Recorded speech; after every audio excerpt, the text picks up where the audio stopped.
Salam damai sejahtera di dalam Tuhan kita Yesus Kristus. Shalom, selamat pagi dan semangat pagi. Jumpa kembali dalam renungan pagi kita untuk hari ini, 26 Juni 2022. Dan pekabaran firman Tuhan kita di pagi hari ini dengan judul, Kita akan menjadi ciptaan baru. Kita akan menjadi ciptaan baru. Dan ayat firman Tuhan 2 Korintus 5 ayat 17, tetapi sebelumnya mari kita berdoa.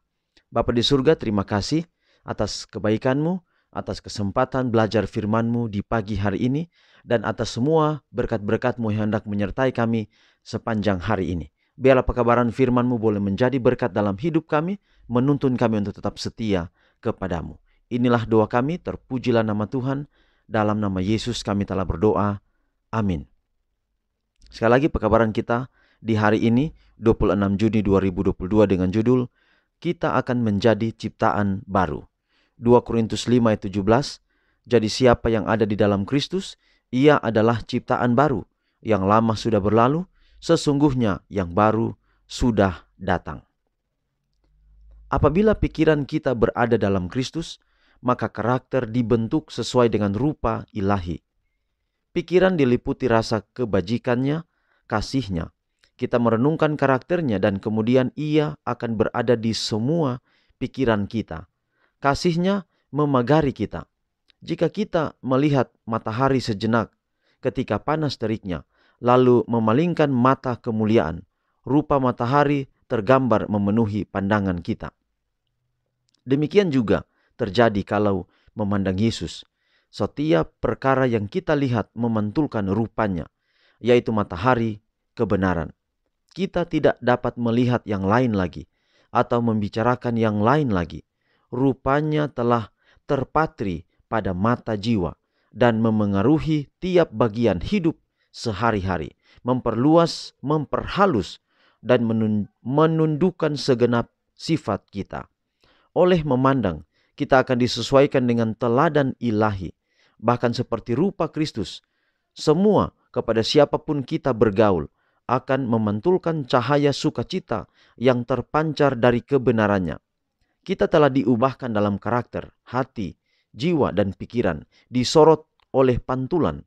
Dia yang mengasihi dan menyerahkan dirinya untuk kita. Di sini kembali terjadi realisasi pribadi, pengaruh yang hidup berada dalam hati oleh iman. Apabila firman pengajarannya telah diterima dan telah menguasai kita, Yesus tinggal selamanya dalam kita, mengendalikan pikiran, pendapat, dan tindakan kita. Kita diilhami oleh pengajaran, guru teragung yang pernah dikenal dunia, satu rasa tanggung jawab terhadap manusia dan memberikan pengaruh kepada manusia, menjadi ciri pandangan hidup kita dan tugas sehari-hari kita. Jadi saudara, kita akan menjadi ciptaan yang baru. Rumusnya di sini adalah lihat kepada matahari kebenaran, yaitu Yesus. Sama dengan saudara kalau lihat cahaya atau lihat matahari atau lihat balon lampu yang terang. Ketika saudara lihat cahaya itu, mata saudara akan silau dan saudara tidak bisa lagi melihat sekelilingnya. Saudara, seperti terang itu ada di depan mata saudara. Saudara tidak dapat lagi melihat kiri dan kanan, atas atau bawah. Demikian pula ketika kita memandang kepada Yesus.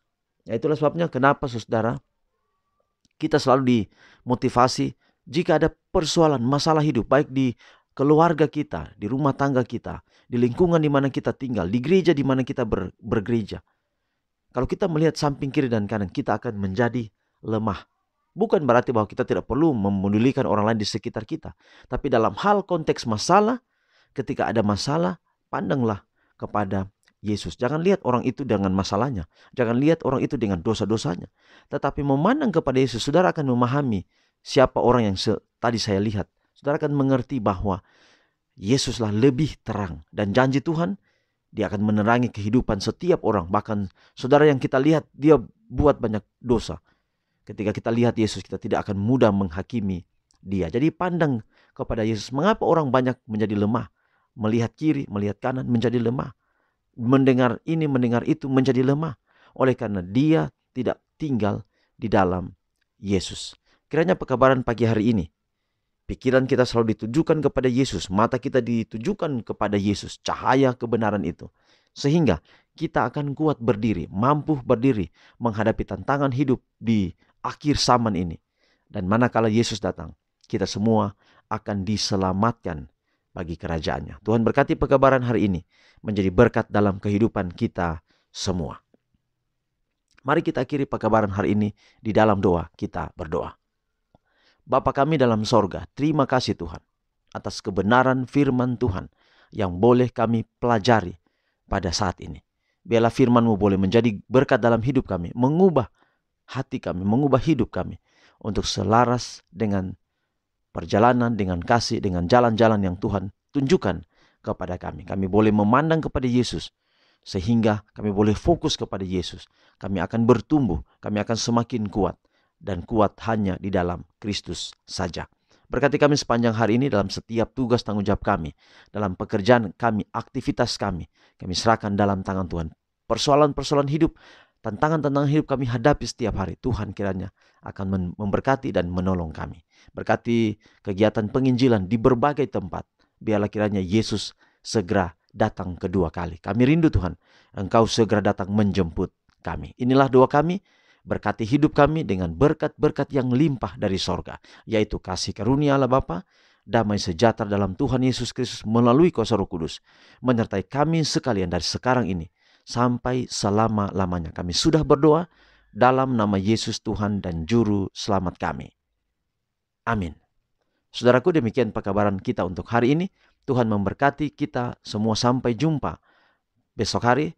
Shalom.